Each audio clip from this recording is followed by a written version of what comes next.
Recording is on. Hola, buenas tardes. Vamos a dar inicio a una mesa de trabajo sobre literatura para, por, de jóvenes que empezamos a imaginar en la ONG Gitanjáfora con estas amigas, con estas colegas, el año pasado. Lo que imaginamos era que teníamos ganas, pasiones, como siempre, de compartir nuestras lecturas del año pasado y también del verano, cuando nos imaginamos leyendo para los chicos y las chicas, para iniciar el año, para enseñar en los distintos espacios en donde enseñamos, ya sea en la universidad, ya sea en un taller o también, por supuesto, en la escuela. Nos pareció que la idea de producir estas recomendaciones y trabajar en este espacio durante este día hermoso en Mar del Plata era también un proyecto posible para quienes nos ponemos a leer para nosotras y para los otros como lectores dobles, como lo hemos llamado tantas veces con Carola, y que esta es una oportunidad de compartir, ¿no? Y para ello, algunos de los socios de Gitanjáfora, que trabajamos desde hace años o desde hace poco, nos dispusimos a elegir, nos dispusimos también a probar estas lecturas con los chicos y las chicas en la escuela. Nos pusimos a analizar los envíos del Estado, que es un corpus y un objeto de estudio que nos preocupa y que nos ocupa y de los que hay varios títulos en esta mesa de trabajo. Por eso los invitamos realmente a escuchar, a tomar estas ideas y también, por supuesto, a producir las suyas.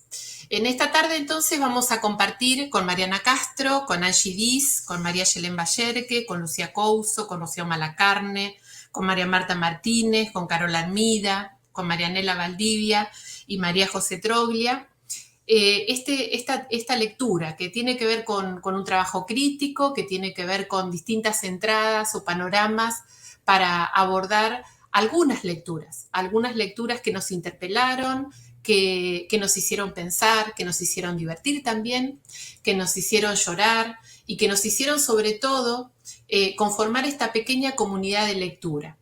Los profesores, las profesoras, aquí todas mujeres, en este mes de marzo, también somos lectoras comunes y corrientes, que nos divertimos, que tratamos de prestarnos los libros, de pasárnoslos, de regalarnos. Y este trabajo nos apasiona en la ONG Gitanjáfora desde hace más de 20 años. Así que seguimos en la tarea de imaginar una escuela llena de libros, pero también poblada de lectores. En ese sentido, nos seguimos preguntando qué pasa con la literatura juvenil, con la literatura para jóvenes, de dónde o cómo se arma este corpus, cómo se determina el canon que circula en la escuela. Y en ese me parece, ¿no?, que quienes elegimos seguimos preguntándonos por esta parte del mercado editorial, por esta producción que es cada vez más fuerte, que está cada vez más instalada y que de algún modo nos hace preguntar, ¿no?, acerca muchas veces de su calidad estética. Y como dice Patricia Bustamante, esta colega tan querida del norte argentino, nos hace realmente poner en cuestión qué textos, cuáles textos. Me gusta realmente seguir recordando a Josefina Ludmer cuando habla de los modos de leer. Que leemos, cómo leemos, desde qué paradigmas, que imaginar con ustedes la función que tenemos como docentes, como mediadores de lectura, como mediadores culturales, como constructores de currículum, ¿no?, como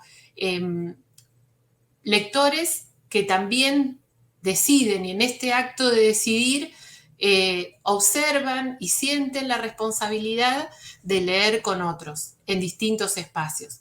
De eso se trata la tarea, pero como los corpus son variados, en este caso estamos ajustándonos a estos textos para jóvenes. Y el título que le pusimos a esta mesa de trabajo, la literatura para jóvenes en la frontera de la escuela, esperamos que pueda observarse en esta selección, en estos textos que a veces entran a la escuela y a veces quedan a un costadito, o quedan en los bordes, como dijéramos en algún momento con Elena Stapich hace unos años, o no entran por miedo, por prejuicios, por censuras. Me parece que pensar y repensar las lecturas de los jóvenes en la escuela es una tarea de mediación importante y también es un trabajo fuerte, fuerte, comprometido con la formación cultural de los chicos y las chicas como lectoras y lectores. Así que los invito a compartir esta tarde y este momento con nosotras, que hemos trabajado arduamente en la lectura de algunos textos. Y vamos a empezar con un bloque que nos pareció también interesante por la diversidad.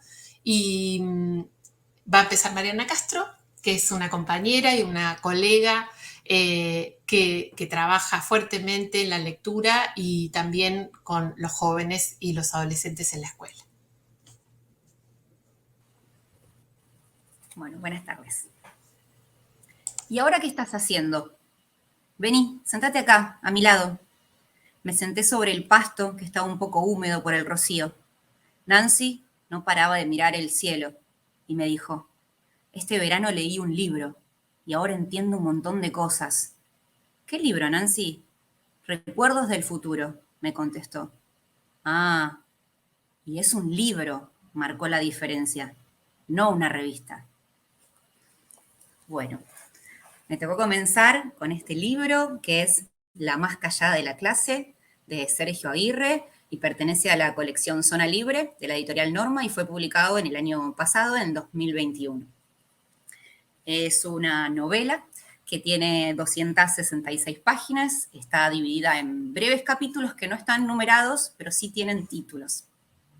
Narra la historia de Tina desde su propia voz, una nena que nació en el año 1960, empieza la novela contándonos desde su nacimiento en un pueblo muy tranquilo. Su mamá murió, vive con su papá y con su abuela, y su vida regular y quizás monótona se interrumpe con la llegada de una nueva vecina, que es Nancy, y que es unos años más grande que ella, y que abre un nuevo universo. Nancy es fanática de los eventos paranormales, sobre todo a partir de la lectura de la colección de la revista Mundo Loco, y anhela con todas sus fuerzas tener un encuentro con seres extraterrestres. En este encuentro, en esta amistad que se va forjando, comienzan a leer, comparten en su guarida, en su lugar especial en el mundo, leen estas revistas, investigan. Cuando Nancy le toca irse a otro lugar con la excusa de estudiar, empiezan a escribirse, comparten el crecimiento. La protagonista Tina es pequeña y luego cuando termina la novela ingresa en la adolescencia. Hasta el final, que es un final sorpresivo, vamos a dejarlo abierto para que lo lean, un final sorpresivo y casi cinematográfico, muy, muy visual. Y justamente este final es el que me da pie para conversar una de las cosas, de los aspectos interesantes de esta novela, que es el género, ¿no? El género al que corresponde, que quizás es difícil de clasificar y es algo que solemos hacer en la escuela porque necesitamos saber en qué casillita ubicar cada uno de los textos. Acá sucede que el género cambia o se modifica y pone en juego las expectativas o las hipótesis de lectura que generamos a partir de los paratextos, por ejemplo, ¿no? Cuando uno lleva al aula este libro, aparece la figura del terror, ¿no? Tenemos acá una muñeca de porcelana antigua con su piel resquebrajada, y en la primera parte de la novela se sostiene esta hipótesis del terror a partir de las muñecas que tiene Tina, de la tensión que se genera y el suspenso. Pero en la segunda parte de la novela nos enfocamos más en la ciencia ficción y tenemos otro paratexto, que son estas páginas de cortesía donde tenemos dibujos de abducciones y que nos invitan también a pensar ese lugar de la ciencia ficción. Entonces quizás nos invita a pensar en lo que muchos escritores hoy en día están conversando también, en lo que podemos leer y escribir en los bordes de los géneros también, ¿no? Retomando esta idea del borde que mencionaba recién Mila. y tomar las características y los recursos de los géneros como eso, distintos aspectos para contar la historia que queremos contar y qué es lo que sucede aquí, la historia de estas dos protagonistas. La novela, además, presenta gran cantidad de referencias de la cultura popular, de la época, está Fabio Serpa, por ejemplo, pero también algunas más contemporáneas. Tenemos uno de los capítulos que se llama T para tres. Entonces esto nos da un cierto espesor al universo que construye la novela, porque tenemos referencias de cine, de televisión, de revistas, de música, que pueden ser ignorados en el caso del desconocimiento o que no haya curiosidad, o que es lo que queremos justamente, que se transforma en un puente para revisar otras textualidades, enriquecer la experiencia de lectura que podemos generar con este texto. La novela está construida desde la voz narradora de la protagonista, de Tina, como les comentaba, pero además hay gran cantidad de tipos textuales de géneros discursivos distintos, ¿no? Tenemos noticias periodísticas, hay artículos de divulgación, que son los que leen las protagonistas y nosotros como lectores también podemos leer, informes, cartas. Las protagonistas leen y escriben.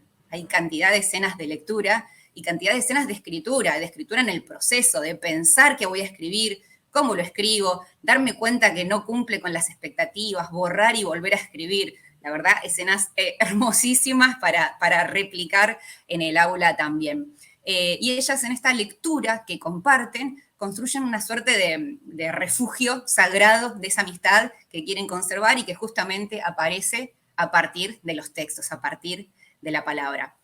Quienes leemos la novela ingresamos también a esa guarida con ellas y recuperamos el espesor del relato en esa amistad y en esa experiencia de lectura y escritura que tienen.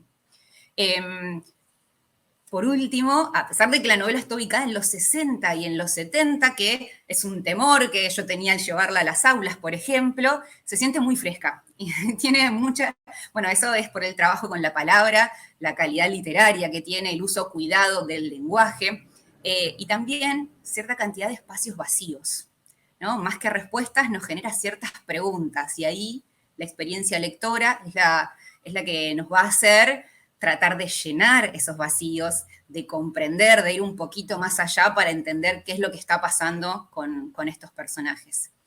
Pensaba en dos referencias, en dos citas, en Liliana Bodoc y en Andrueto, en cuestiones que he leído en entrevistas de ellas, y justamente Bodoc hablaba de que la gran tarea, en la entrevista que está en el libro Encuentro en los confines, que la gran tarea de los profes de literatura es que los chicos vuelvan a vincular la literatura con eso de lo prohibido, ¿no? De lo clandestino, de la complicidad. Y me parece que en este libro eso sucede y les sucede a las protagonistas también, ¿no? Ellas se esconden para leer y para escribir y ahí encuentran algo poderoso. Y por último, decía de María Teresa Andrueto en una entrevista que realizada por Clarín Educación, ella habla de que leer es también un acto de arrojo, es como abrirse al mundo y sentirse en libertad de desechar materiales, es unir buscando las palabras de otro para encontrarse a uno mismo. Y creo que buscando las palabras de Tina y Nancy, nuestros lectores van a poder también encontrarse a sí mismos y a sí mismas. Y ahora le voy a dar el pie a Angie, que seguimos en este primer módulo de representaciones de las infancias y las adolescencias, así que un libro distinto, pero bueno, que nos va a abrir otra puerta, otra mirada sobre estos personajes. Bueno, muchas gracias Mariana, buenas tardes para todos, para todas. Bueno, en esta ocasión elegí el libro Me Acuerdo, de Martín Coban, escritor y profesor argentino, ha publicado novelas, ensayos, libros de cuentos. En este caso, bueno, la editorial Godot y el año de publicación 2020. También conforma el plan, es parte del Plan Nacional de Lectura dentro de la colección Leer Abre Mundos, publicada el año pasado. El diseño también de la tapa fue realizado por Víctor Malumian y nos anticipa también como su título que el libro tratará de recuerdos de otra época. Cuenta también con fotografías personales del escritor incluidas a lo largo del libro. Bueno, para comenzar, algunos pequeños fragmentos, no sin antes aclarar que en realidad el libro es en su totalidad, son pequeños fragmentos. Las tumbas, de Enrique Molina. Puesto en un estante alto, porque no debíamos leerlo. la tarde en que me trepé al mueble y lo agarré. Lo hojeamos con mi hermana, buscando las partes con malas palabras. El primer álbum de figuritas que pude completar. El premio, una pelota número 5 de cuero. Regreso a casa con la pelota después de haber hecho el canje. La sensación de que habría preferido quedarme con ese objeto único, tal vez irrepetible, imposible de comprar, un álbum lleno.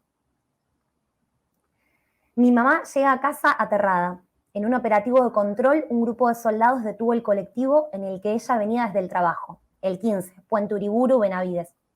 Hizo bajar a todos los pasajeros, apoyar las manos contra la pared, separar las piernas, para revisarlos uno por uno.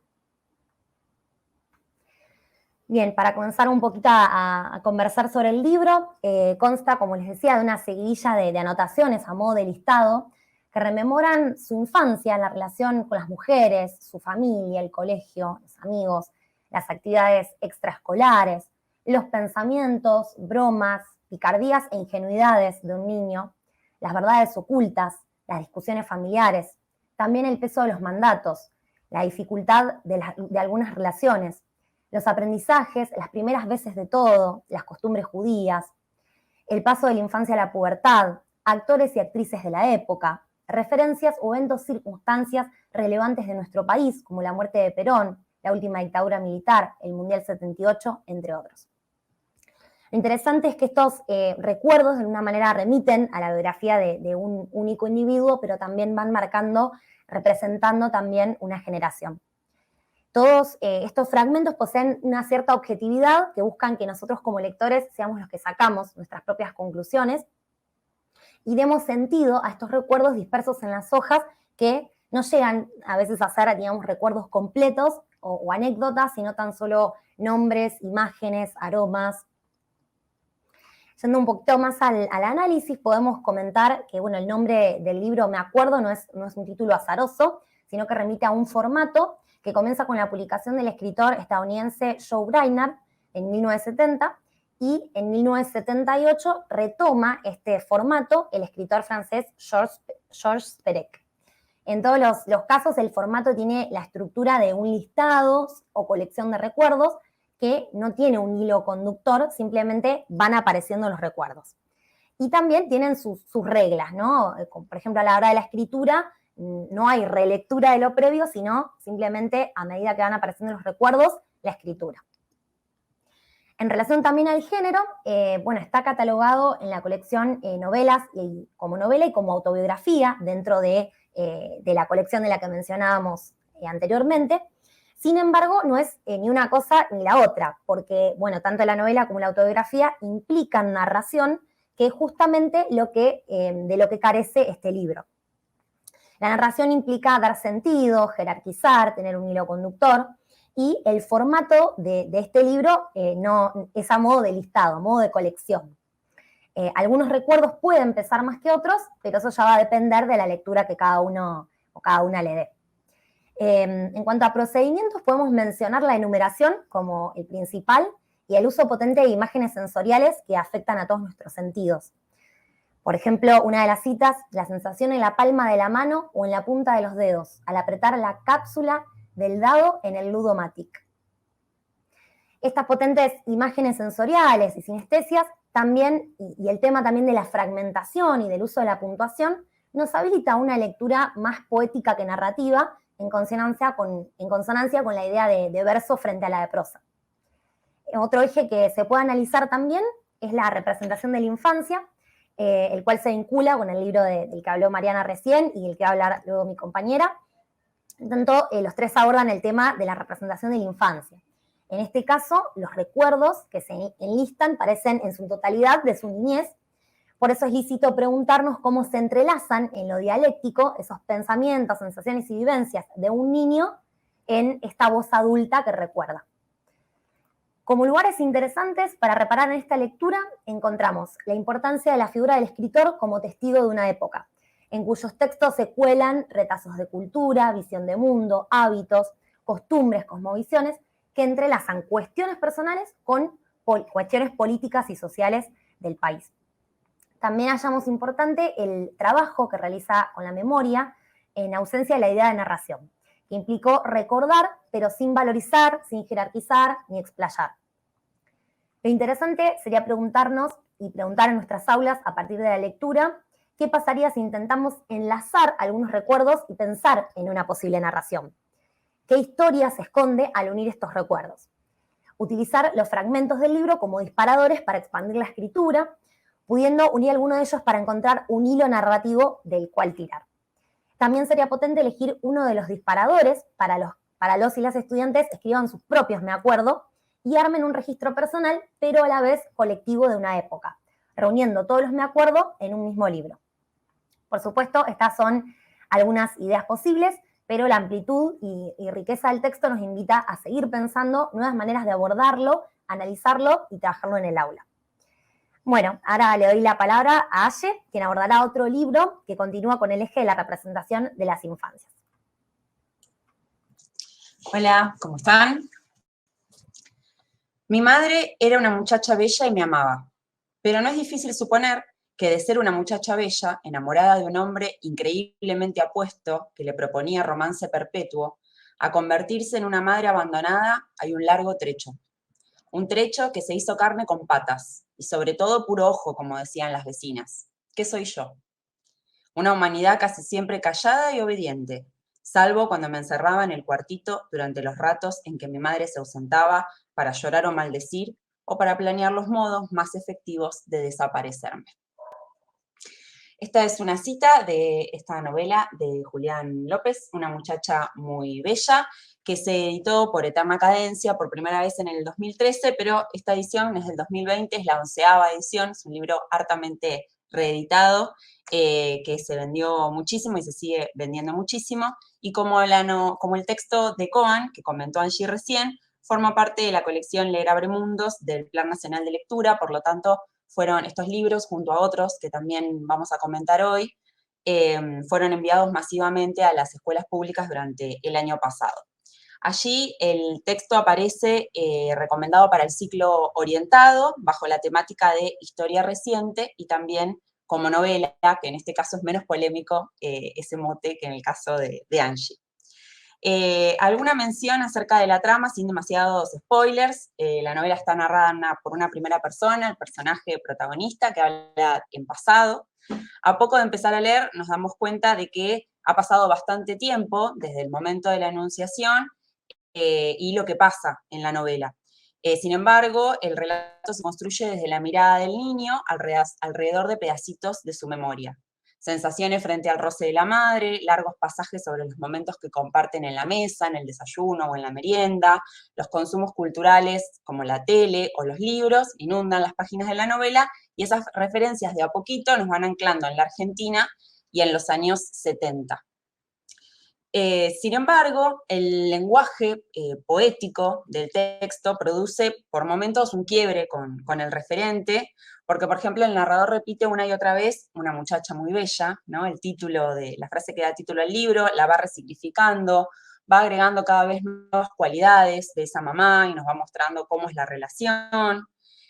Acá la maternidad está lejos de estar idealizada, pero es un vínculo fuertemente anclado en el amor mutuo, en la necesidad de estar juntos, más allá de las vicisitudes de las cosas que pasen alrededor. Eso es bastante conmovedor en el texto. Hace poco lo escuché a Julián López decir que la dictadura aparece en el relato como retazo, usó esa palabra, y que ante la pregunta que él se hizo en relación con esto, con cómo representar la dictadura, pensaba en la pregunta de cómo impacta en los cuerpos un estado criminal. Y la inquietud que él tenía era cuidar cómo mostraba los cuerpos, ¿no? Y el cuerpo aparece nombrado muchas veces. La madre tirada en el sillón llorando, inmóvil durante horas. El narrador en su cuarto dibujando o leyendo. La vecina, Elvira, que va y viene de su departamento y demuestra cuánto necesita la maternidad de redes de cuidado. Un tío que aparece de vez en cuando. Y también el cuerpo de otro personaje, un amiguito, Santi, otro niño, quien comete acciones no santas, si hablamos de representaciones de infancia, que el narrador cuenta sin juzgar, pero ante las cuales el lector se puede horrorizar o sonreír porque se desafían justamente las representaciones de niño bueno. Como les decía, la novela está incluida en el catálogo del Plan Nacional de Lectura bajo la temática de historia reciente, pero dice en la breve sinopsis que incluye que es una manera distinta de mantener viva la memoria de la historia reciente, ¿no? Creo que con ese adjetivo tan peculiar se refiere a que hay un detenimiento en el mundo íntimo que hace que la acción esté muy demorada, ¿no? A menos ese efecto de lectura produjo en mí la novela. Todo el tiempo hay indicios de que va a pasar algo que no pasa, ¿no? Entonces hay libros de los que es importante deshacerse, hay llamados telefónicos que inquietan a los personajes, hay personas que merodean el departamento en el que el narrador está solo porque la mamá tuvo que irse intempestivamente. Si el lector espera, tendrá recompensa. Y en este sentido, como leí la novela especialmente para este encuentro, si bien tiene varios años yo no la había leído, me costó mucho en mi lectura desprenderme de la docente que hay en mí, ¿no? Entonces, por la forma en la que está contada, me generaba bastante ansiedad en la lectura y yo me imaginaba con unos estudiantes posibles de sexto año y pues, algunos reclamos, ¿no? Cosas que sucedían en mi cabeza. No pasa nada, así se va a resolver, no cuenta qué pasó realmente. Y pensé mucho en esto y pensaba en una cita de Ricardo Piglia que dice que la pregunta ¿qué es un lector? Es también la pregunta del otro. La pregunta, a veces irónica, a veces agresiva, a veces piadosa, pero siempre política, del que mira leer al que lee. Entonces pensaba en cómo mi mirada adulta acerca de ese otro que constituyen las juventudes y las lecturas afecta esta cuestión y la cuestión de la selección, ¿no? Que es algo que seguramente será un hilo conductor en este encuentro de hoy. Y también pensaba en cómo en la novela aparece esta cuestión también mencionada, ¿no? Por ejemplo, en un momento el narrador en un acto escolar tiene que cantar Que se vengan los chicos, la canción. Entonces dice, y cito, me encantaba participar de ese acto, pero la canción elegida estaba evidentemente escrita por un adulto, ¿no? Entonces se queja porque hay unos versos de la canción en los que dice que uno puede ir a un cumpleaños y no llevar regalo, ¿no? Por ejemplo. Más allá de esto, y ya para ir cerrando, hay un interesante nudo de problemas en la novela, y en relación también con lo que me comentaron mis compañeras antes, relacionadas con la lectura y la escritura como prácticas, porque los protagonistas de la novela leen, y al final el narrador también dice que le gusta leer porque es un ejercicio brutal de desmemoria. Cada frase tacha la anterior, inscripción tras inscripción tras inscripción. Este libro podría integrar un itinerario relacionado a la memoria de la dictadura, como propone el Plan Nacional de Lectura, pero también uno acerca de las representaciones de infancia, como fue propuesto aquí, o uno sobre el uso del lenguaje poético en la narrativa. En esa pluralidad creo que está su fortaleza. Julián López, en otro libro que él compila, que se llama Conurbe, que contiene una serie de cuentos en torno al eje de lo conurbano, dice que imaginar una literatura que se despliega dentro de unos límites precisos tal vez no sea la mejor manera de acercarse a la idea de una identidad narrativa. Y bueno, acá estamos nosotras preguntándonos acerca de lo juvenil. Ahora le voy a dar la palabra, creo que Mila quiere hacer un comentario antes de continuar con Rocío. Sí, me gustaría que fuéramos hilando estas lecturas, ¿no? Yo voy anotando distintas cuestiones, pero la que más me interesa es una que acaba de decir, que les dijeron las tres y que dijo Belén recién, que es esto de no poder corrernos de esa lectora adulta o del lector docente, ¿no? Que es un trabajo permanente para quienes estamos seleccionando textos para el aula, ¿no? Y creo que esto a mí me pasó con estos libros, pero totalmente, ¿no? El libro de Coan me mató, ¿no? Me parece que esos fragmentos me llevaron a mi infancia y mi adolescencia y me los imaginé también en el aula, pero qué difícil es el distanciamiento y cómo ahí se entrelazan nuestros prejuicios y nuestras representaciones de esa aula de literatura, como dice Analía Gerbaudo, y de lo que se puede armar ahí, ¿no? Por ahí se me ocurre darnos el tiempo para ver qué sucede cuando armamos esa selección y esas planificaciones sería fabuloso, pero bueno, también es cierto que el tiempo de la escuela es tan escaso que uno está siempre en la tensión, ¿no? De decir, bueno, esto no llego, no puedo, como arriesgarme a este título porque por ahí no funcione o porque por ahí no se dé, digamos, lo que queremos en esa comunidad de lectores. Me parece que es este primer bloque, ¿no? El primer bloque sobre representaciones de infancia, construcción de una época, puede ser un hermoso bloque para trabajar con los jóvenes en estos títulos enviados o no por el Estado a las escuelas públicas de todo el país y también en estos títulos que nos interpelan de algún modo, ¿no? Así que me parece que seguimos pensando y poniéndonos en la piel de esos lectores con los cuales vamos a compartir. Me encanta cómo va. Buenísimo. Así que vamos a pasar a otro bloque relacionado con otras cuestiones que va a iniciar Rocío Malacarne.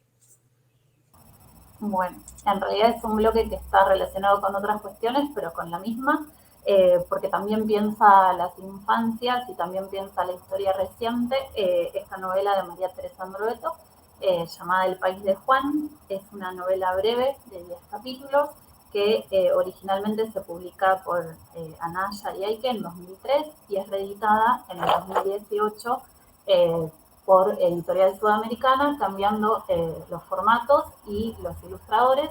En la original es Gabriel Hernández y en la reedición Matías Acosta.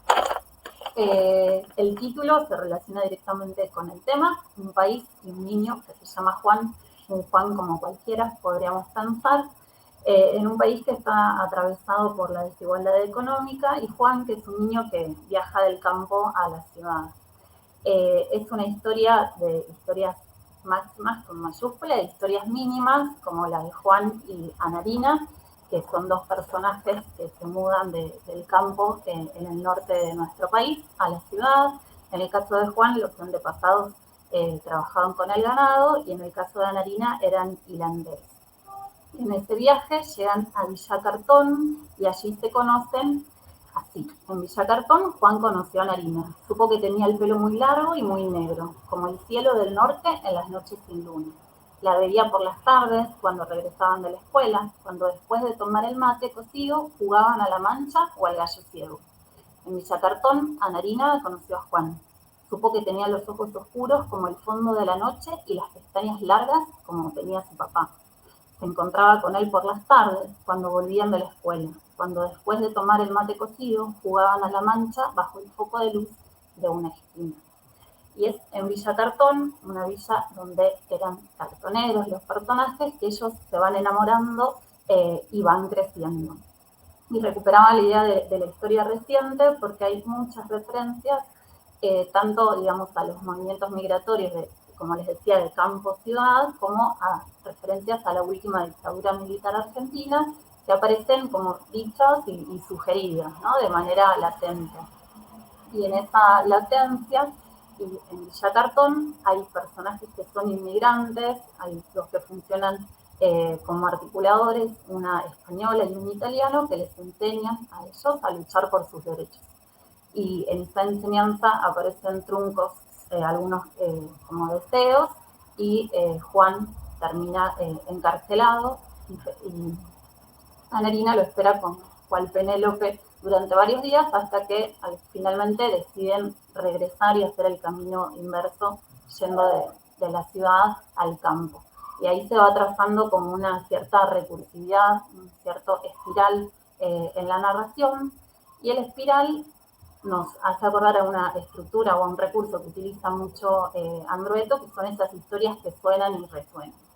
Por un lado, como les decía, está latente a lo largo de todo el texto esos ecos de la historia con mayúscula, la historia de nuestro país, de los movimientos migratorios y la dictadura, que, como les decía, aparece sugerida, nunca aparece de manera explícita. También resuenan voces musicales, porque todo el texto está entretejido con fragmentos de canciones que hablan del campo, del hogar, del hambre, de plaquitas, de penas y también de sueños. Y utiliza, como es propio de la poética de Andrueto, un uso metafórico del lenguaje, una prosa densamente cargada, o sea, una prosa muy poética. En relación con las canciones que vamos escuchando, resuenan ecos y repeticiones de palabras o de estructuras sintácticas que funcionan a veces como espejo, como la que leí hace un ratito. Es como que va reverberando a lo largo de toda la historia. Y eso es propio de otro resonar que podemos escuchar en la novela, que es la apropiación del género maravilloso. Es propio también de la poética de la autora, incluso ella lo menciona en algunos ensayos, la idea de construir textos a modo de. Entonces ella dice que en este caso toma un texto, o sea, hace un texto nuevo y trata de hacer que parezca viejo. O sea, es como que va haciendo páginas para generar eso. La recuperación del género maravilloso lo podemos ver, como les decía, por esas cuestiones propias de la oralidad, de las repeticiones, también con la presentación de esos personajes a partir de la función que cumplen o de las características.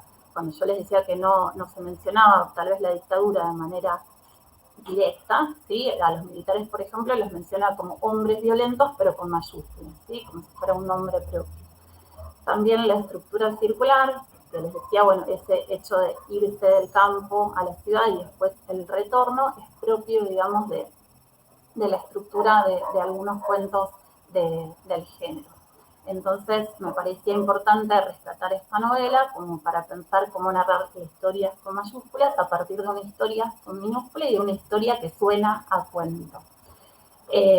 Esto me parece también como importante trabajarlo en el aula para ver cómo se logra ese descubrir, porque son tantas las capas que se trazan y tantas las simetrías y los intertextos que están latentes, que es una propuesta que me parece como muy interesante para ir descubriendo junto con los chicos y con las chicas en el aula. Y esto también recomiendo la lectura de un capítulo del libro Para tejer el nido, que bueno, está a cargo de María José de Trolia, que en un ratito va a hablar, y de Elena Stapich, que es de María Teresa Andrueto, una poética de la desobediencia. Y esta novela, ¿sí? Les voy a leer un fragmento más que había seleccionado. Casi al final nos dice: pero nadie pudo evitar que la gente se volviera cada vez más pobre y el país de Juan cada vez más ajeno y más extraño. Una canción que dice: piden pan y no les dan, piden queso y les dan hueso. Así son las cosas en el país de Juan, y es por eso que la gente se cansa y grita, llora, lucha en el país de Juan. Un día llegaron los hombres violentos en unos autos verdes y aplastaron los gritos y el llanto de los que pensaban como Juan. Llegaron y los persiguieron, olfatearon como perros en las escuelas, en los sindicatos y en las fábricas, en las quintas, en los obrajes y en el campo, en los pueblos, en el centro y en las villas. Y los encontraron. Algunos alcanzaron a irse lejos, a vivir a otro país, pero a muchos otros los encerraron o los mataron. Y para seguir pensando en historias que hacen eco, ahora Lucía va a seguir con Hotel Acantilado de Pablo.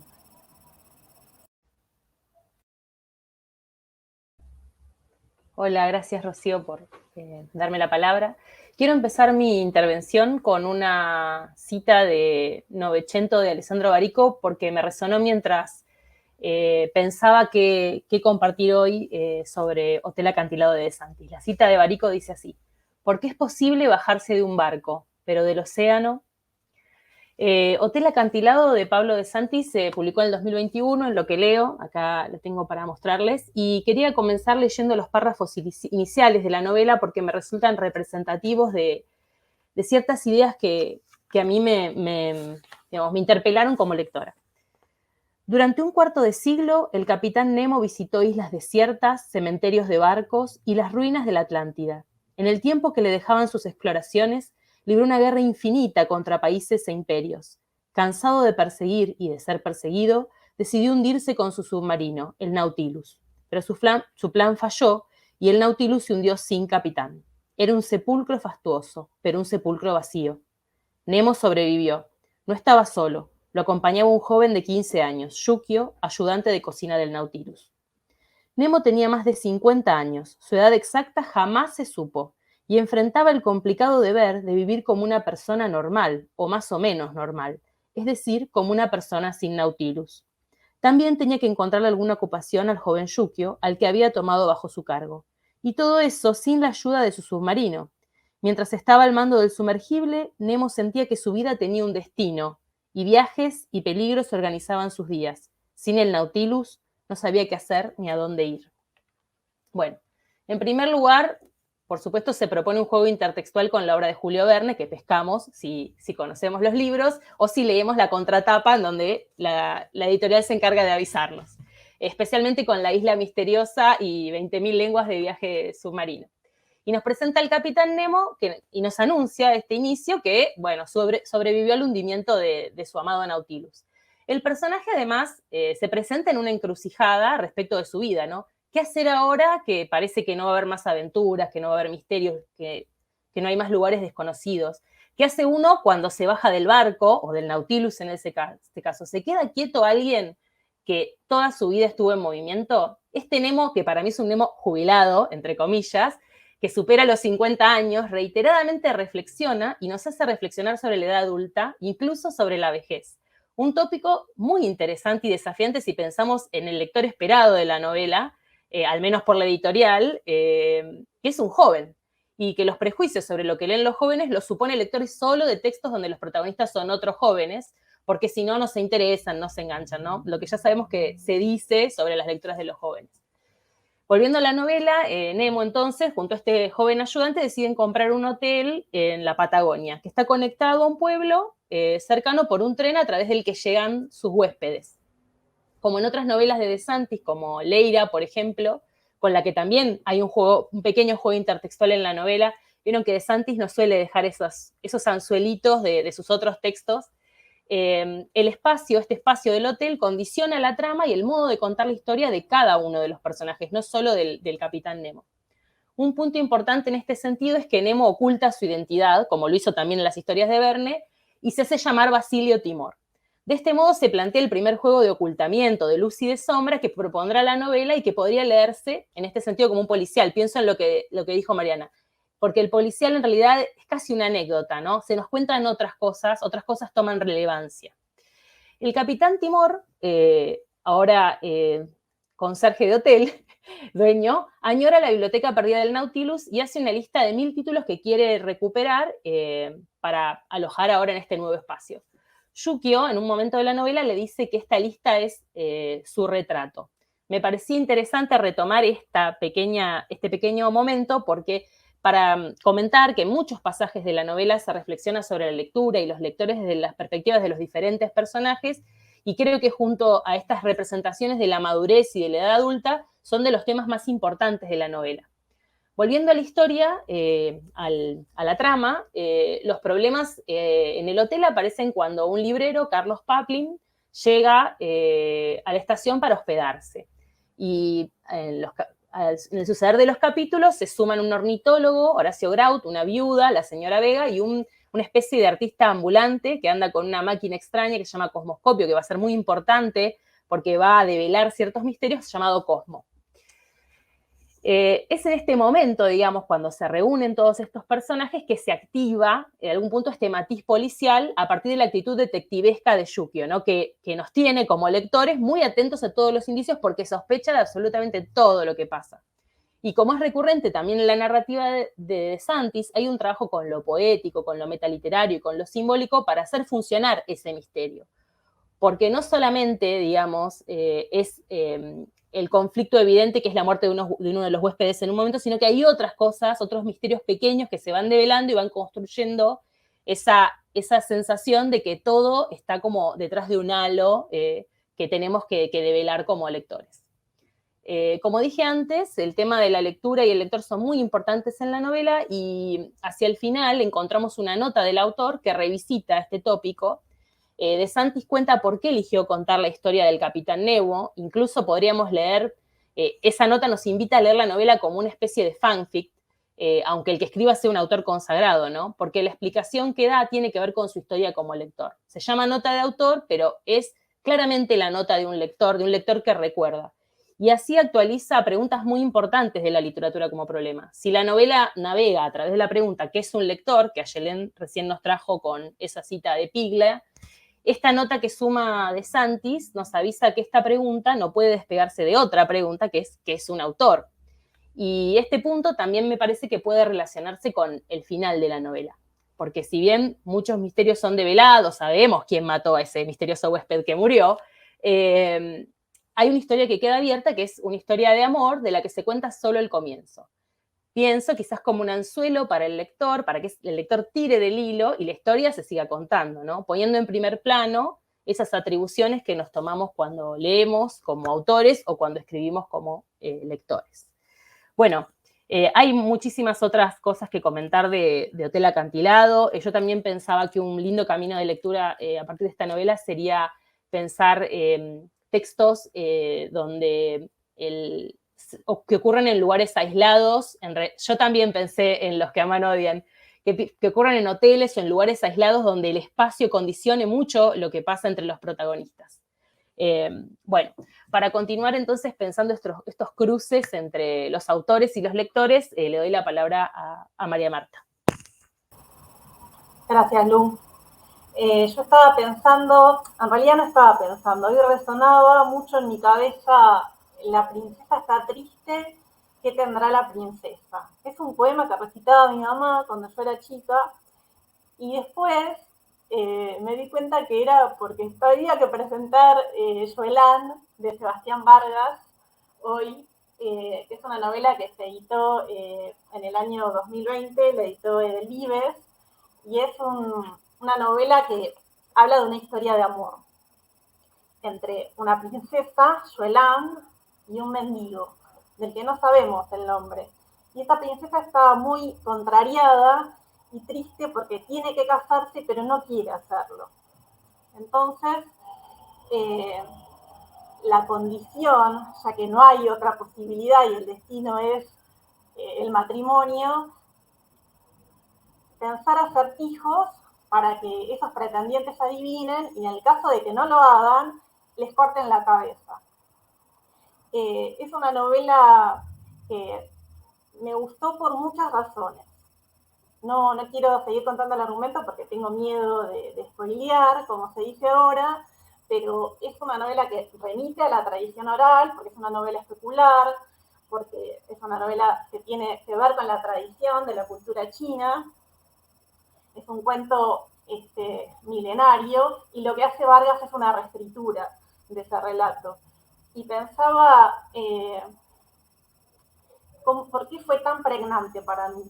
Por la apuesta que hace al lector, por la figura del narrador, que es un narrador que constantemente interpela al lector y lo conduce, lo lleva por la historia, lo acompaña, es como que lo toma de la mano.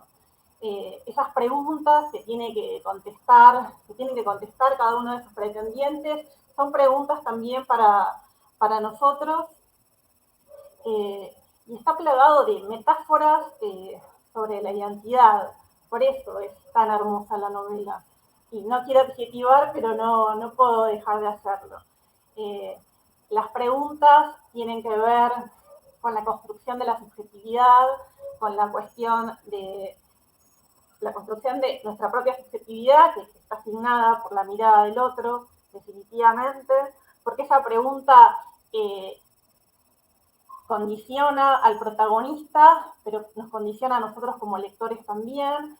Y está la cuestión del nombre propio, está la cuestión de los mandatos y de la visión de mundo. Es una novela que tiene, porque también, ¿no es cierto?, está ambientada hace 4.000 años atrás, entonces pensaba, ¿dónde está la cercanía? Y la cercanía está en que las preguntas que nos invita a hacernos Vargas son las mismas que nos hacemos todo el tiempo nosotros, y que tenemos y que debemos compartir. Debemos un imperativo, pero lo digo compartir desde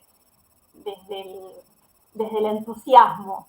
Son preguntas que nuestros alumnos se hacen y que esta novela va a permitir que tengan otra forma, tengan otro sustrato adentro del aula. Carola va a hablar ahora de una novela del mismo autor también. Bueno, gracias. Siguiendo con las obras de Vargas, en esta charla que nos reúne contándonos lecturas que queremos recomendarnos entre nosotras y con quienes nos están viendo hoy, voy a hablar de Y dormirás 100 años, otra reescritura de Vargas, en este caso, obviamente, inspirada en La Bella Durmiente. Es un libro que se publicó en el 2019, pertenece a la colección Clásicos Contemporáneos publicados por SM. El libro es un dispositivo, les diría, porque es muchas cosas a la vez, es una antología, tiene algo de libro escolar y muchas cosas que lo alejan de ese género. Está estructurado a partir de una serie, dice la contratapa, de microrrelatos, lo cual también es complejo porque aparece aquí muy precisamente asediado el concepto de género literario, ¿no? Pero tiene un primer apartado en el cual hay 10 capítulos, cada uno con 10 microrrelatos, podríamos decir, y en su interior textos poéticos que están plasmados con otro color en la tipografía, entonces eso nos puede invitar a hacer diferentes recorridos lectores.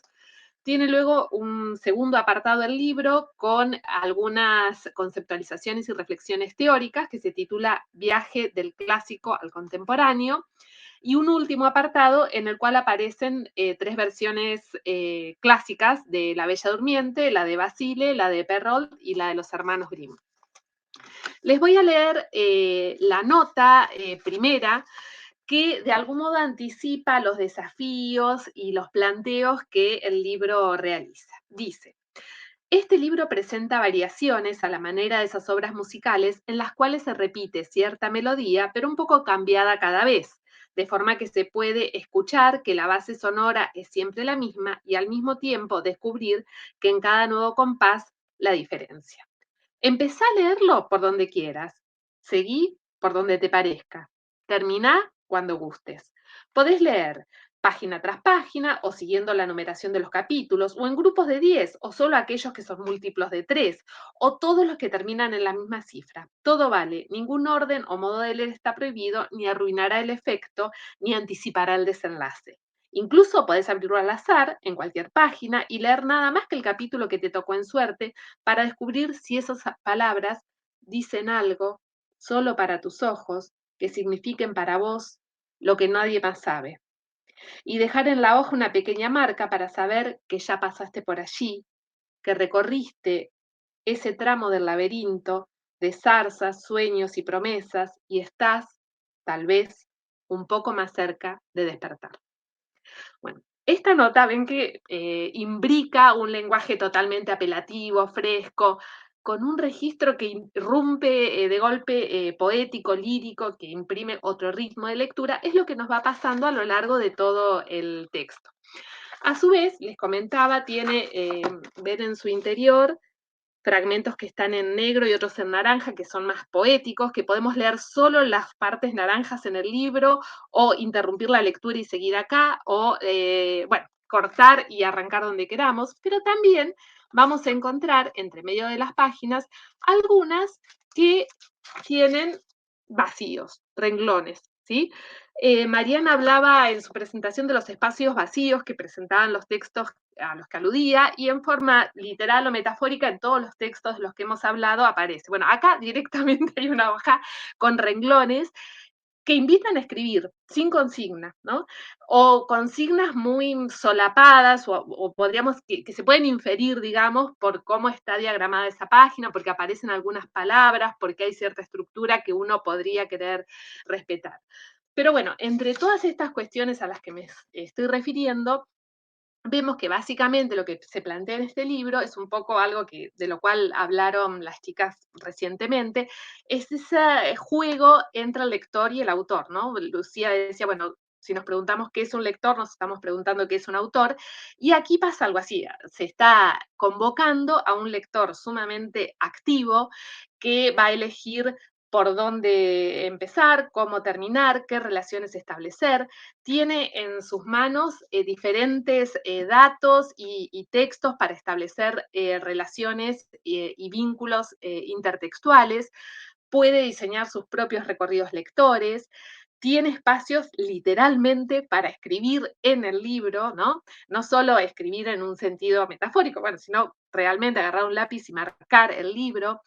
Hay también pautas para vincular con la teoría y la crítica, porque hay textos que son muy autorreferenciales y a su vez hay un apartado con algunas orientaciones o sugerencias para lograr una lectura más densa, teórica o críticamente.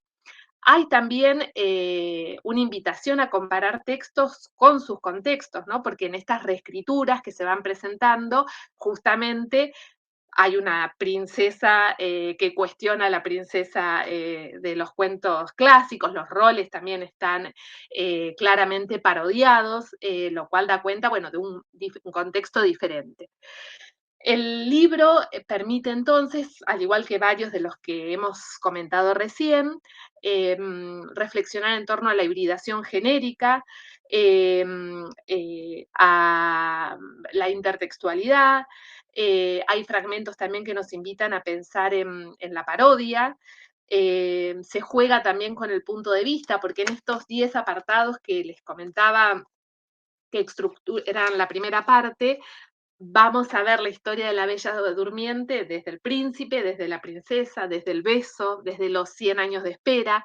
Bueno, todo eso también nos permite reflexionar en torno a ciertas convenciones de la literatura, ¿no?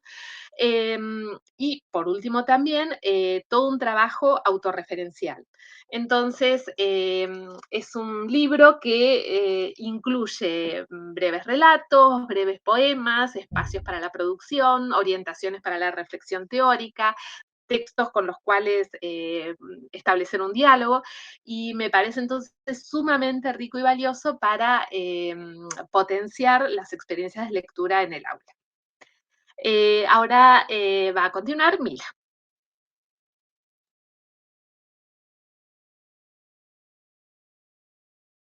Estás muteada, Mila. Pensé muchísimas cosas mientras iban hablando y también las compartía por teléfono con María José. Lo más importante que me surge ahora es la alegría de leer con otros, ¿no? De compartir nuestras lecturas y de seguir teniendo tantos años después ganas de hacerlo, ¿no? Que es una de las claves para seguir en la escuela, para seguir enseñando literatura, para seguir compartiendo lecturas. Se me ocurre mientras lee Carola, por ejemplo, acerca de Y dormirá 100 años, los colores de la historia interminable, ¿no? El verde y el rojo de mi infancia. Se me ocurre también en ese texto, escucho la introducción de Rayuela, ese trabajo que hacemos, ¿no? Los lectores un poco más grandes, los lectores expertos, cuando leemos este corpus que dijimos de frontera, ¿no? Porque en esta selección que hicimos para esta mesa de trabajo no solamente hay literatura juvenil, claramente, ¿no? De Santis, Aguirre, Vargas, textos que, como diría María Delia Díaz-Roner, autores, ¿no? Que tienen sus poéticas ancladas en el campo literario, que cuando los leemos, como cuando leemos a Graciela Montes, cuando leemos a Laura de Betach, cuando leemos a esos escritores también de literatura infantil, escuchamos las resonancias de sus lecturas en sus escrituras, ¿no? En este trabajo esforzado de escribir y de mostrarnos que se inscriben realmente en el campo literario. Creo que esas relaciones, ¿no? que hizo Lucía en el caso de Pablo o las demás, son relaciones que nos invitan a escuchar ese rum rum del campo que nos hace disfrutar tanto estas lecturas también, y podemos también compartirlos, por supuesto, cuando las elegimos para el aula. Algo que también atraviesa estas recomendaciones es la palabra secreto, descubrir. Creo que Rocío no lo dijo, pero hay una cajita ahí en El País de Juan, hay algo guardado.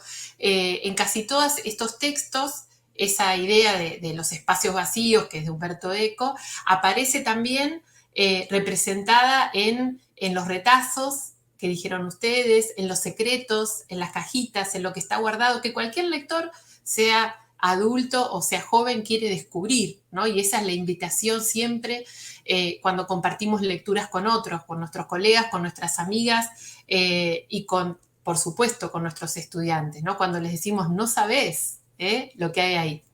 En ese sentido, yo elegí para este día, esta tarde, que está terminando y atardeciendo, un libro de una amiga de María Wernicke.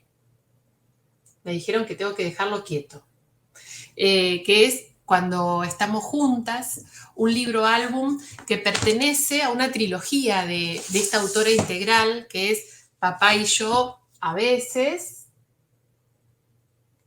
y mi preferido, que compré en Viedma, Hay días. Pero, ¿por qué elegí Cuando estamos juntas? Porque es un libro que llegó a las escuelas el año pasado para el nivel secundario. Han llegado otros. Recordemos que desde el 2003 hasta el 2015 y el año pasado llegaron millones de libros a las escuelas, que están ahí esperándonos. Están en las bibliotecas, los bibliotecarios los conocen, los han catalogado y están ahí para nosotros. En este caso, María Wernicke produce... Recording is on.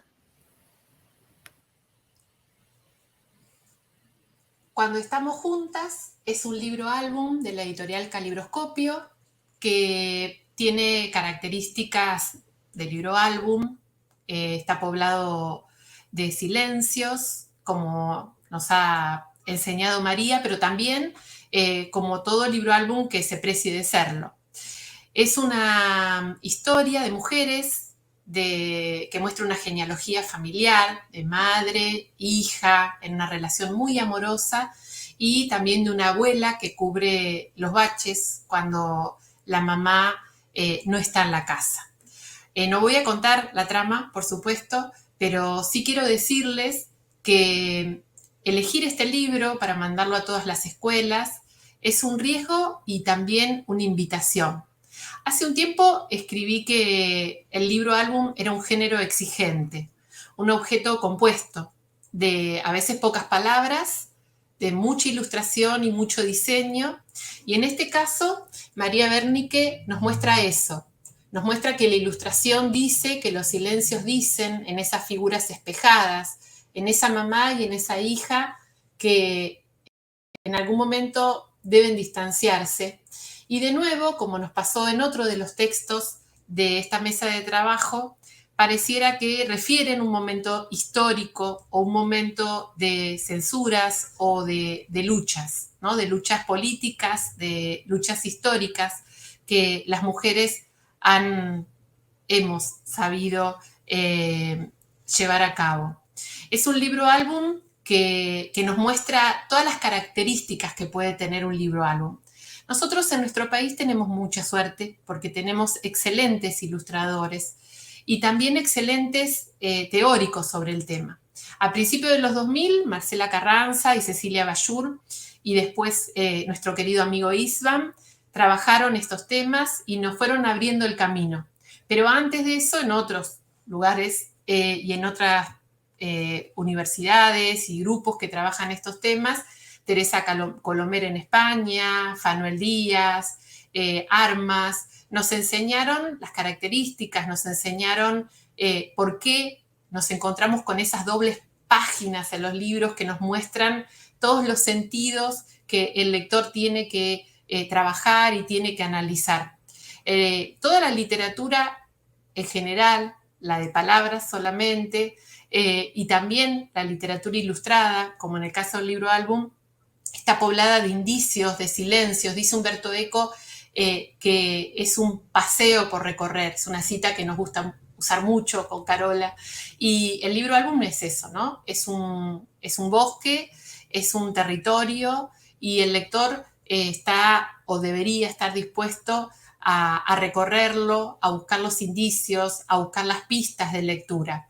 Hay otros libros álbum en las escuelas, también en el nivel secundario, así que los invitamos a observar que este es un género que también puede vivir en las aulas del secundario. Es un género que nos hace trabajar, que nos hace realmente buscar los elementos y que invita a toda clase de lectores a disfrutar del arte escrito y del arte dibujado. Somos aquí muchas coleccionistas y amantes de los libros álbum, así que estamos pero súper felices y también orgullosas de que el Estado pueda enviar a las escuelas estos objetos de lujo, estos objetos maravillosos para que todas las chicas y los chicos puedan disfrutarlos. Así que los invito a animarse, si no los conocen, y si los conocen y los cuidan mucho, también animarse a llevarlos al aula, a que los chicos los puedan hojear, leer, disfrutar, compartir, porque si nosotros podemos, si nosotros los tenemos, si nosotros los disfrutamos, por supuesto que lo importante es disfrutarlos con ellos. Así que cuando estamos juntas, este álbum de María Wernicke es un libro que está habitando las escuelas, que está allí desde el año pasado, y sería buenísimo que lo puedan compartir con los lectores allí. Le doy la palabra a Marianela Valdivia, que va a hablar de otro envío del Estado, un libro que creo yo, junto con El idioma materno de Morábito, resplandece en este último envío a las escuelas. Bueno, gracias Mila, buenas tardes a todos. Voy a compartir con ustedes algunos pensamientos en torno al libro Inundación, el lenguaje secreto del que estamos hechos, de Eugenia Almeida, cuya inclusión en los envíos me sorprendió muchísimo, porque fue uno de los libros que yo elegí para leer durante la pandemia. Fue uno de los primeros textos que me acompañó, que me conmovió, que compartí con algunas de las amigas con las que hoy estamos también compartiendo este espacio, y verlo entre los envíos del Estado, pensarlo en las escuelas secundarias, me conmovió profundamente también. Primero me costó mucho imaginarlo en las aulas, después volví a leerlo con esta imagen, ¿no? Que decíamos, bueno, no separarnos de la figura escolar. Entonces los subrayados fueron otros y volví a descubrir los primeros subrayados, y lo primero que leo acá es que este alfabeto personal de Eugenia Almeida nos permite también ir escribiendo un alfabeto propio, ¿no? Es un libro que empieza con un epígrafe de Juarros que dice: existe un alfabeto del silencio, pero no nos han enseñado a deletrearlo. Y ella misma se pregunta qué es este libro, y habla en reiteradas ocasiones acerca del gesto, el gesto como un movimiento, un gesto de amor, un gesto para ahuyentar el tren de la noche, una declaración pública de apego a los juegos del lenguaje, y dice en esas primeras líneas que este libro es la primera letra del alfabeto del silencio. Y entonces es una puerta de entrada a compartir notas de vida, notas de su propia vida y de vidas de otros, notas de sus lecturas, de sus subrayados, ¿no? Y a partir de eso poder escribir las propias notas y pensarnos también escritores. Este libro se incluye en una colección que se llama Escribir, de una editorial cordobesa, donde diferentes autores fueron convocados a escribir sobre el acto de escribir, ¿no? Qué es lo que los lleva a escribir, cómo son sus procesos de escritura. Y en ese sentido son también entonces para el lector una provocación y una invitación a pensarnos más que lectores, escritores, ¿no? Bueno, les decía, por un lado la cuestión del alfabeto como un juego y también como un modo de ordenarnos y de pensar ahí, un modo de escribir, un alfabeto que tiene algunas definiciones, algunas afirmaciones, pero también muchas contradicciones y paradojas, y ahí mismo está puesto el juego de la escritura y del cuaderno de notas de vida, dice ella, ¿no? En una entrevista. Es algo como abriendo una puerta muy personal, ¿no? Es un libro que, por lo tanto, desborda los géneros, ¿no? No lo podemos encasillar como pasó con otras de las lecturas que estuvimos compartiendo en esta tarde. Quiero volver a esta cuestión del movimiento, de la escritura como movimiento, como gesto, ¿no? Como gesto que enciende, como gesto que conmueve, como gesto, y ahí pienso también en La Rosa, ¿no? Como una experiencia para que algo nos acontezca. Ella habla de que la experiencia y la escritura se retroalimentan todo el tiempo. Escribimos para que suceda y sucede porque escribimos, ¿no? Habla de la experiencia real y de la experiencia posible. Y por eso también llegué a La Rosa cuando nos habla de la experiencia, ¿sí? Como aquello que requiere que suspendamos el automatismo de la acción, que cultivemos la atención y la delicadeza, de que abramos los ojos y los oídos y que nos demos tiempo y espacio. Pensaba cómo este libro puede ser en las aulas la oportunidad para darse tiempo para escribir, pero también cómo puede ser la oportunidad para que los docentes escribamos y compartamos escrituras. Lo imagino también circulando entre un grupo de docentes, ¿no? De pequeños fragmentos. A mí me gustaba regalarnos cachitos y en diferentes momentos me venía a la mente algún pasaje en particular y compartí ese pasaje porque también nos permite este tipo de lectura, ¿no? Salteada por pasajes.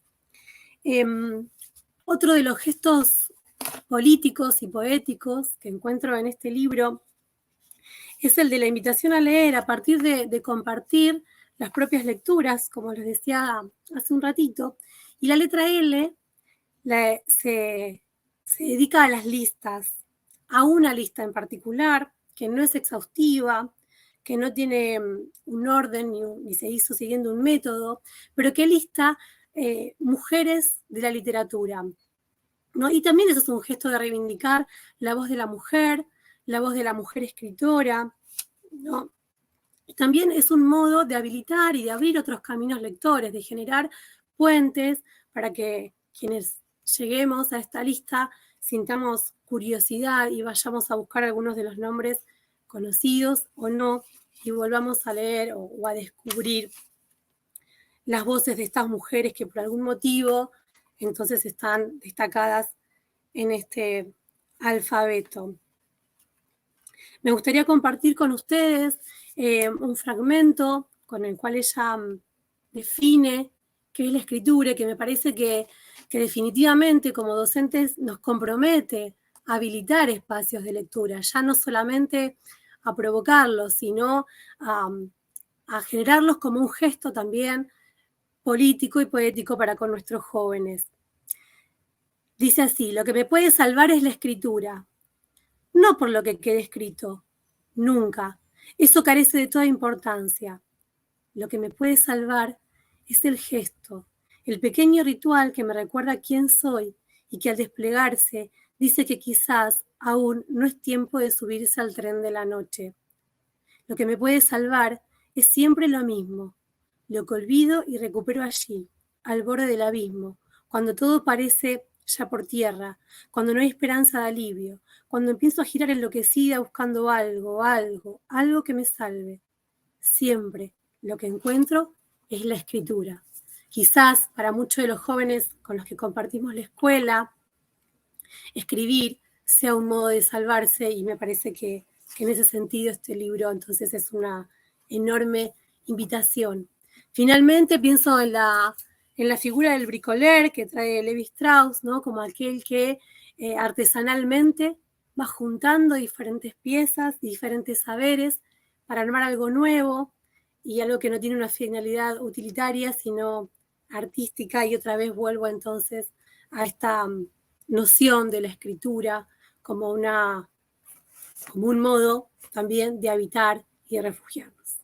Y para cerrar, para seguir pensando en estos libros que llegan a la escuela y nos despabilan de una manera particular, porque nos sorprenden al estar incluidos en estas colecciones para jóvenes, le voy a dar paso a María José, que también trae algo que viene por este lado. Gracias, Marianela. Y qué preciosa la propuesta que nos trajiste y conmovedora también. Bueno, llegamos al final de este recorrido de esta especie de bricolage, como nos contaba recién Marianela, que también estamos haciendo acá entre nosotras. Como que de última yo me voy a tomar 60 minutos para hablar del libro que elegí. ¿Puedo, no, chicas? ¿Quedamos así? Bueno, aquí está, es Lost in Translation, de Ella Sanders. Es un libro, bueno, que resiste las clasificaciones, que nos sorprende, que nos desafía, que nos provoca también, como otros que hemos comentado en esta tarde. Este libro fue editado por Libros del Zorro Rojo en el año 2017. En esta edición que tengo yo, que compré en Chile, está coeditado por Amanuta, ¿sí? Y es un libro que a partir del momento de su edición ha circulado muchísimo de manera global y también fragmentaria, porque justamente es una obra que habilita que la rompamos, que la hagamos pedacitos y que esos textos aparezcan después a un modo así como de artefactos, podríamos decir, en postales, como me contaban hace un ratito las chicas, en carteles, en nombres de locales comerciales y hasta en tatuajes. Bueno, vamos a empezar por el título, Lost in Translation. Obviamente el título está en inglés, lo que de entrada nos coloca, bueno, frente a un problema, ¿no? Un problema que en realidad es la estructura potente de este libro, de esta propuesta, que es el problema de la traducción o de la imposibilidad de la traducción. Bueno, que ese es ni más ni menos que el problema por los límites del lenguaje, ¿no? Y por su capacidad de decir el mundo, cosa de la que hemos estado hablando toda la tarde, cómo esas referencias culturales y esas visiones de mundo empiezan como a germinar de modos tan diversos en los libros que han comentado las chicas a lo largo de esta tarde. Bueno, entonces, ¿qué es Lost in Translation? Es, como dice su subtítulo, un compendio ilustrado de palabras intraducibles de todas partes del mundo. Y así es como se va armando la propuesta. Les muestro un poquito para que entiendan cómo es. En la doble página tenemos un idioma, una pequeña referencia cultural y geográfica y una palabra intraducible con una especie de definición, en algunos casos bastante poética, de lo que significa esa palabra, siempre en un contexto cultural. Una palabra difícil de traducir, ¿no? Las ilustraciones en este caso no agregan demasiado, solo, bueno, son un complemento, y esto lo atamos un poquito a lo que decía hace un rato Mila. La ilustración en este caso viene para acompañar, pero no definiríamos a este como un libro álbum, ¿sí? Les voy a leer algunos para que vean algunos ejemplos de palabras intraducibles. Una que me gusta mucho y que me identifica, por ejemplo, es tsundoku. Es una palabra japonesa que significa comprar un libro, no leerlo y dejarlo apilado sobre otros libros no leídos. Bueno, acá están atrás mío. Estos que compré por tsundoku. Voy a compartir otro, porque es cortito. Akiji. Esta es una palabra, akiji, del hawaiano. ¿Qué significa? ¿Te has quedado akiji? Sí, después de escuchar las indicaciones, las has olvidado completamente. Esto le debe pasar a Carola. Muy bien, Carola, siempre akiji. Y la última que voy a compartir, de las muchas que trae este libro, que es una delicia, es del galés. Probablemente lo pronuncie mal, vieron que el galés es una lengua compleja. Iraet, capaz que se diga Giraet o no sé cómo, y miren qué bonito significado. Nostalgia de lugares a los que no puedes volver, de lugares perdidos de tu pasado o de lugares que jamás existieron. Es precioso esto, es un libro muy lindo, es obviamente una invitación a romper los límites de los géneros, tal como venimos hablando desde hace un rato ya, esto de estar en el borde del género, ¿no? Si es que uno tuviera que clasificar los libros, si es que queremos hacer eso, algo nos dijo Mariana cuando empezamos. Bueno, pero la categoría de género es una categoría muy cara, digamos, a a la escuela y a la enseñanza de la literatura en la escuela, ¿no? Bueno, digamos, no es un texto narrativo, tampoco es poético, no es un libro álbum, no es un texto expositivo, ¿es literatura? Y hacernos esta pregunta ya es como casi poner una bomba acá en este encuentro de esta tarde, ¿no? Es un libro que está incluido en los envíos también en el envío de la colección Leer Abre Mundos, y también este es un gesto bastante interesante, que es enviar a las escuelas este libro y bueno, y ver qué pasa con él, qué haríamos con él en la escuela, quizás una buena pregunta, ¿no? Bueno, fíjense que incluir un libro que nos desafía justamente a hacernos preguntas ya me parece que es un lindo gesto. ¿Qué haría yo con este libro en la escuela? Bueno, lo primero que haría, por supuesto, es leerlo. Leerlo de pe a pa, de punta a punta, de atrás para adelante, y una categoría que ha aparecido acá varias veces también, que es la del retazo, la del fragmento, la de las notas, que nos decía recién Marianela, que implica, y también Caro, ¿no?, entrar al libro por cualquier lado. Eso está buenísimo. De hecho, cuando quiero encontrar alguna palabra, nunca la encuentro. El libro no tiene numeración de página, no tiene índice, entonces es un poco como para jugar a abrir y a ver con qué me encuentro, ¿sí? Para explorarlo, para leerlo, para dejarnos sorprender. Y después me parece que es un libro que invita mucho a la escritura. ¿Qué podríamos escribir? Así a modo de taller, ¿no? Se me ocurría esto. Bueno, otras palabras intraducibles. Esto obviamente es una invitación a pensarnos como parte de un tapiz cultural, ¿no? De un entramado cultural en el que todos participamos. Les cuento que en la versión original, en inglés, la autora, bueno, vive en Reino Unido en este momento, en Bath, en Inglaterra. En la versión original, obviamente está traducido y acá hay un juego lindo, ¿no? En inglés hay una palabra en español, que obviamente en la versión española no está, que es la palabra sobremesa. Entonces ya estarán ustedes pensando los significados que tiene para nosotros sobremesa, que para otros idiomas / culturas no lo tiene. Entonces, un lindo juego de escritura me parece podría ser qué otras palabras de nuestra lengua serían intraducibles para otras culturas. Después, bueno, se me ocurría también tomar alguna expresión y escribir alguna de estas expresiones, ¿no? Y escribir una historia a partir de ella, por ejemplo, la historia de alguien que escuchó las instrucciones y inmediatamente las olvidó y bueno, y se perdió en algún lugar. O, por ejemplo, escribir un cuento sobre un viajero perdido en el lenguaje de un país que visita. Un viajero perdido en la lengua de un país que visita. También podemos poner al libro en un itinerario con otros, y se me ocurre, por ejemplo, pensar en un itinerario de definiciones, catálogos y explicaciones, que ya algo de eso hemos explorado alguna vez. Otra cosa podría ser hacer nuestros propios catálogos de palabras, ¿sí? Intraducibles o no, ilustrarlo y muchísimas cosas más. También pensaba, para terminar, en una relación con una película que quizás algunas, no sé chicas si ustedes la vieron, es la película de Sofía Coppola que se llama Lost in Translation, con Bill Murray y Scarlett Johansson, no sé si la recuerdan, que bueno, es la historia de dos solitarios que se encuentran en Japón y están absolutamente perdidos en medio de la gente y solos, y encuentran la conexión con otra persona. Entonces creo que la propuesta de este libro también va un poco por ese lado. Lost in Translation es una expresión común para el inglés y viene acá a invitarnos a pensar cómo encontrarnos con otros y conectarnos a través del lenguaje, el lenguaje que es ni más ni menos nuestro modo de decir el mundo, ¿no?